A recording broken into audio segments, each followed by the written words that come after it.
तो hello guys, welcome back to my new blog. कैसे हो आप सभी? आई होप कि आप सब बहुत अच्छे होंगे।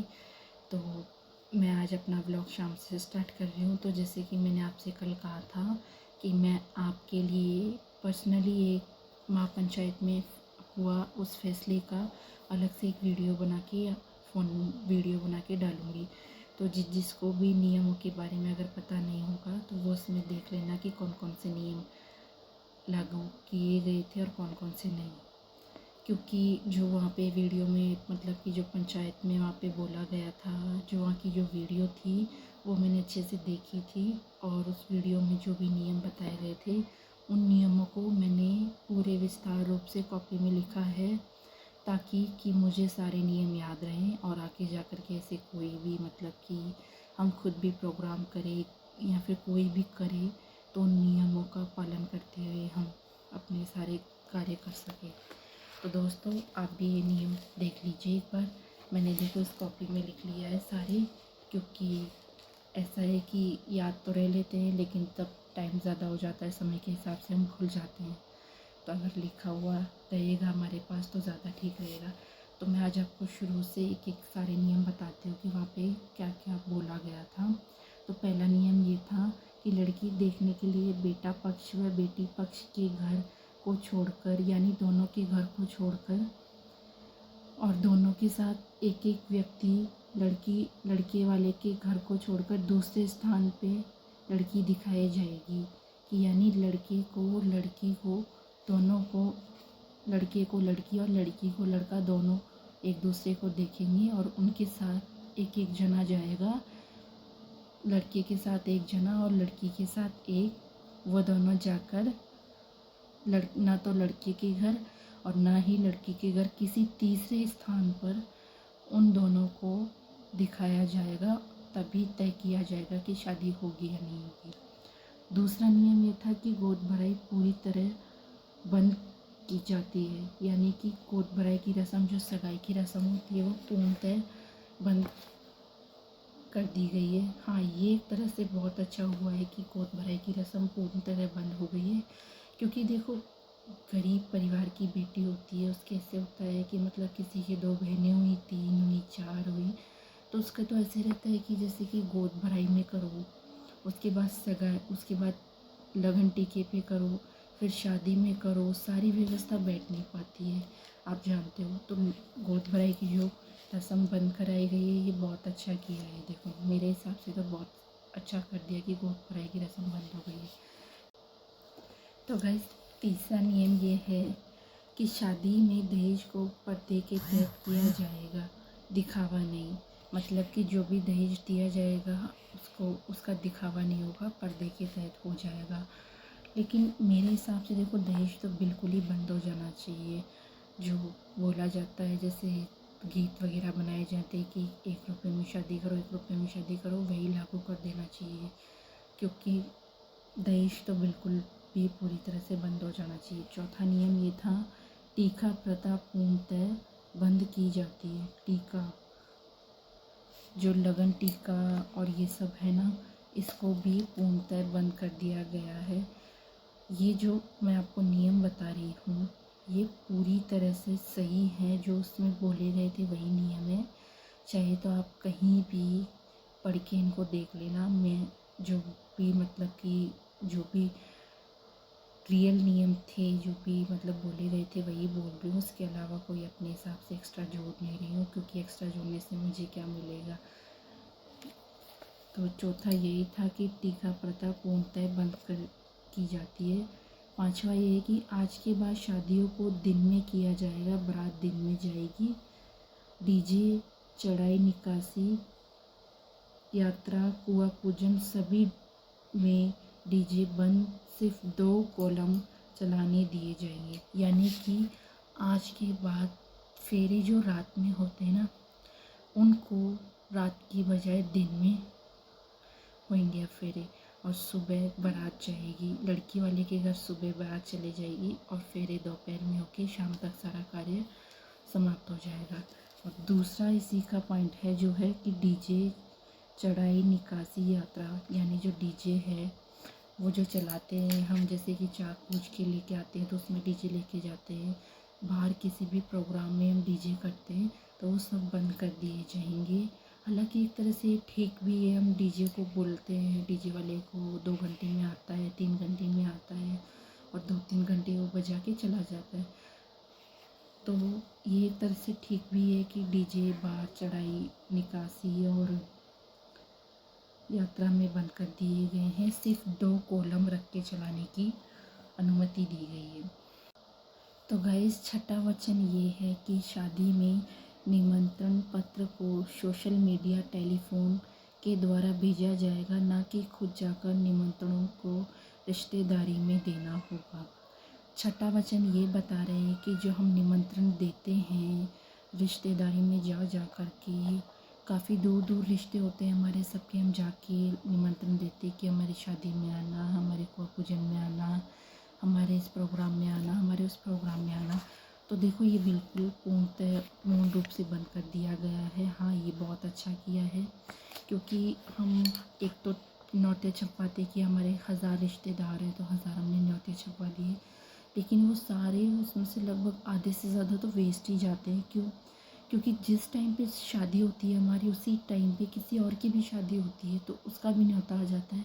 तो फिर क्या है, इंसान ऐसे बट जाता है, सोचता है कि भाई ये दूर वाली है तो इसमें हम नहीं जाएंगे, और ये पास में तो हम सब इसमें जा आते हैं। इसीलिए देखो, मेरे हिसाब से तो ये बहुत अच्छा किया है कि रिश्तेदारों को या कोई भी हो, स्टाफ का हो या कोई भी हो, उसको फ़ोन के या सोशल मीडिया के द्वारा ही निमंत्रण भेजा जाएगा।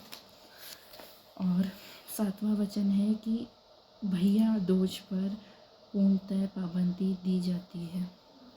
अब भैया दूज पर पाबंदी दी जा रही है। वैसे तो भैया दूज पर तो पाबंदी मेरे हिसाब से नहीं दी जानी चाहिए, क्योंकि देखो भैया दूज जो त्यौहार होता है वो भाई बहन का त्यौहार होता है। उसमें बहनें आती हैं हंसी खुशी के साथ, भाई के साथ रुकते बतलाते बात करके थोड़ी देर रुक के और चले जाती है। उसमें तो ऐसा कोई दिक्कत नहीं है, खुशी का त्यौहार होता है। फिर भी अगर हमारे पंचों ने अगर सोचा है कि भाई दूज के जैसा पावन पर्व बंद हो जाना चाहिए तो अच्छा ही है, क्या कह सकते हैं। तो गाइस, अब आप 8वां पॉइंट अच्छे से सुनना, क्योंकि इसमें ये बताया गया है कि सोशल मीडिया पे अश्लील वीडियो बनाने पर पाबंदी दी गई है।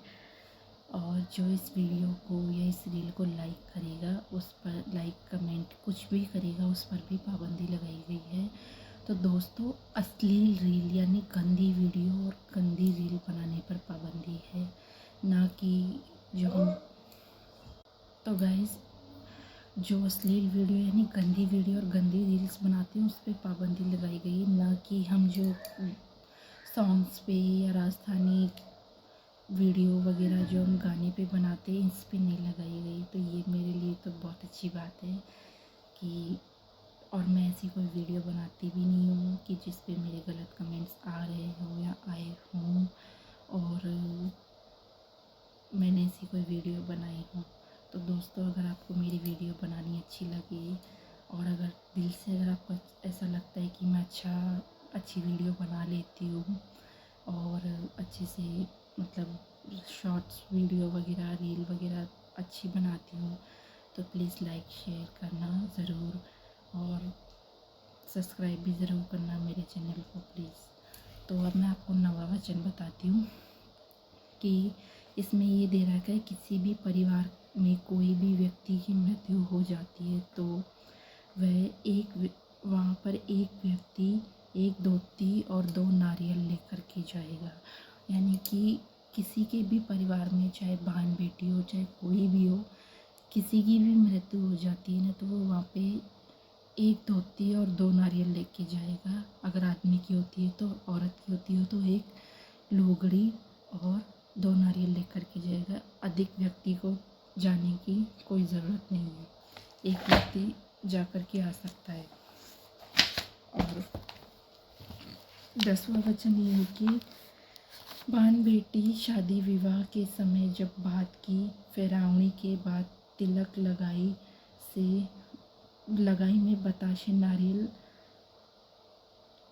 लाती है, उस बताशे नारियल को नहीं दिया जाएगा, ना कि फेरों के समय पर नारियल दिए जाएंगे।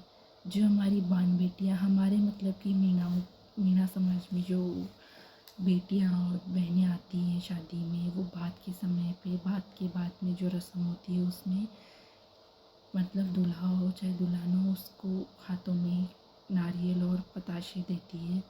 तो वो रस्म भी बंद कर दी गई है।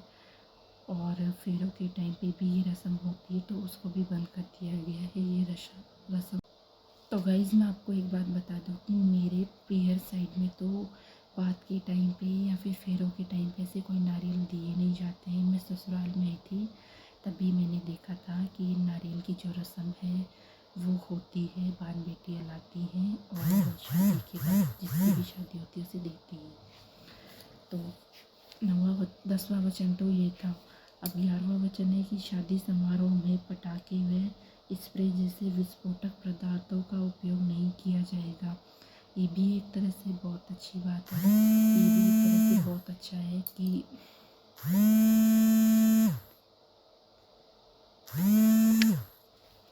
शादियों में विस्फोटक पदार्थ जो भी हैं, पटाखे और स्प्रे जैसी चीज़ों का यूज़ नहीं किया जाएगा।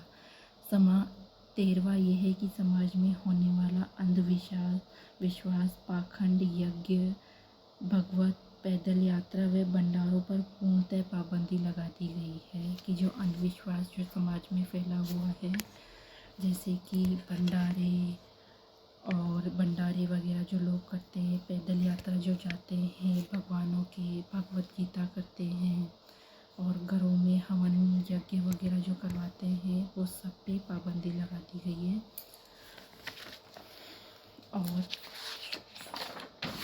14वां नियम ये है कि युवा पीढ़ी पर जो नशे को बढ़ावा दिया जा रहा है उसे पूर्ण रूप से प्रतिबंधित किया गया है। ये सबसे बढ़िया और सबसे अच्छा नियम कि नशे में जो आज का युवा पढ़ रहा है उस पर पूर्ण तरह पाबंद लगा दिए जा रही है। तो हमारे मीणा समाज में तो बहुत ही ज़्यादा है, नशे से बहुत ही बुरी हालत हो रही है। तो ये बहुत ही अच्छी, हमारे पंचों ने बहुत ही अच्छा फैसला लिया है ये कि नशे से मुक्त करने का युवा पीढ़ी को। और 15वां है गंगा स्नान के करके आने पर जो फेरावनी होती है उस पर पाबंदी लगाई जाती है, जो बान बेटियों की ओर की जाती है। तो ये तो आप समझ ही गए होंगे। और यह नियम अभी इसमें ये बताया गया है कि यह नियम सर्व समाज के द्वारा बनाया गया है। बात ये आ रही है कि और 16वां वचन ये सामने आया है कि उन्होंने बताया है पंच पटेलों ने कि जामना जो बच्ची के घर जाता है उसमें एक बेस बच्ची को, एक बेस उसकी सास को और एक बेस उसकी दादी सास को, इन 3 बेसों के अलावा कोई और बेस वहाँ पे मतलब कपड़े दे के नहीं भेजे जाएंगे। और पैसे निर्धारित हुए हैं कि 100 से अधिकतम 1100 रुपये निर्धारित हुए हैं कि 100 से अधिकतम 1100 रुपये ही दिए जाएंगे। और दोस्तों ये थे पूरे वचन जो कि ख़त्म हो गए हैं, 15-16 वचन थे। तो गाइस जो भी वचन थे मैंने आपको बता दिए गए हैं। और इन वचनों को न मानने पर दंड भी बताया गया है। वो दंड ये है कि नियमों का पालन न करने पर या नियमों का उल्लंघन करने पर 1 लाख रुपए का दंड दिया जाएगा। 1 लाख रुपए का दंड बताया गया है। तो कि जो नियमों का पालन नहीं करेगा उसको 1 लाख रुपए का दंड दिया जाएगा। और सारे नियम तो जब से बनाए थे जब से ही लागू कर दिए गए, बट एक नियम है शादी वाला जो 1 मार्च से लागू किया जाएगा। वो नियम ये है कि अब 1 मार्च के बाद जितनी भी शादियाँ होंगी वो दिन में होंगी, रात के बजाय बारात सुबह जाएगी और दोपहर में फेरे हो जाएंगे। यही एक नियम है जो 1 तारीख से लागू हो जाएगा। बाकी सारे नियम उसी टाइम पे लागू हो गए थे, जैसे कि डीजे के और बर्थडे पार्टियों में डीजे ना बजाने की, बर्थडे पार्टियाँ ना करने की, बहुत बड़ा रस्म की, या कोई भी युवा पीढ़ी की नशा का या कोई भी और नियम था ना, वो सब तो अभी से चालू हो गए। जब से उन्होंने पंचों ने पंचायत बैठाई है, जब से उन्होंने बोला है तब से। बस ये एक ही नियम ऐसा था जो 1 मार्च से लागू किया गया है। उन्होंने ये भी बताया था कि शादी वाला जो नियम है वो 1 मार्च से लागू होगा, बाकी सारे नियम अभी लागू कर दिए गए हैं। और 25 फरवरी को भी पंचायत बैठाई जाएगी, जिसमें और अच्छी तरह से पूर्णतः निर्धारित कर दिया जाएगा। तो दोस्तों, मैंने मेरी तरफ से जो नियम थे वो विस्तार रूप में बता दिए हैं, जो पंचों द्वारा बनाए गए थे, जो मैंने अपनी कॉपी में लिख लिए थे कि ताकि मुझे याद रहे, मैं भी उनका पालन करूं। और गाइज़, मैंने उसमें से आपको भी बता दिए ताकि आप भी उसका पालन कर सको। तो गाइज़, आज की वीडियो इतनी ही। अगर आपको मेरी वीडियो अच्छी लगी हो तो प्लीज़ लाइक करना, शेयर करना, सब्सक्राइब ज़रूर करना मेरी वीडियो को। तो गाइज़, आपको रियल में अगर दिल से वीडियो मेरी अच्छी लगी हो तो लाइक शेयर सब्सक्राइब ज़रूर करना मेरी वीडियो को। मैं इतना ज़्यादा अच्छा तो बनाती नहीं हूँ, लेकिन जैसा भी बनाती हूँ आप लोग को पता है कि मैं कैसा बनाती हूँ। तो मैंने तो पूरे 16 नियम बता दिए हैं आपको। और ठीक है, तो आप भी नियमों को ज़्यादा से ज़्यादा शेयर कीजिए और मेरे चैनल को सब्सक्राइब कर देना, लाइक कर देना, शेयर कर देना। ठीक है गाइज़, बाय बाय।